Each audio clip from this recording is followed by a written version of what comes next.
Tamil Nadu apple நிறுவனத்தின் உலகளாவிய விநியோகச் சங்கிலியில் ஒரு முக்கிய மையமாக வேகமாக வளர்ந்து வருகிறது.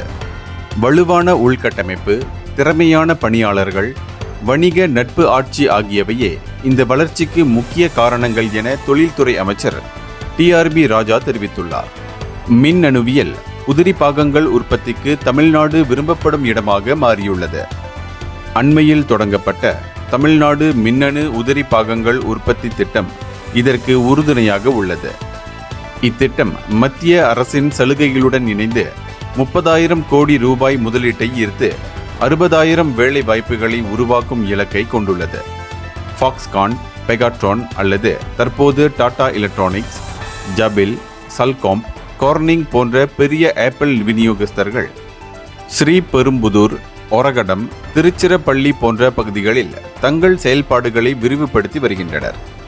தமிழ்நாடு தற்போது இந்தியாவின் மின்னணு உற்பத்தியில் 41% பங்கை வகிக்கிறது.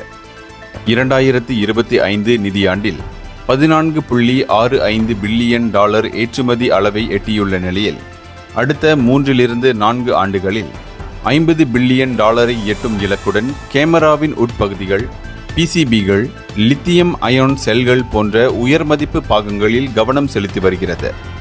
மாநில அரசு ஒருங்கிணைந்த வளர்ச்சிக்கு முக்கியத்துவம் அளித்து வரும் வேளையில் இத்துறையில் குறிப்பிடத்தக்க பெண் பணியாளர் எண்ணிக்கையுடன் அதிக முதலீடுகளை விட மூலோபாய உயர்தர முதலீடுகளுக்கு முன்னுரிமை அளிக்கிறது. இந்தியர்களின் இதய குரல் மக்களோசை.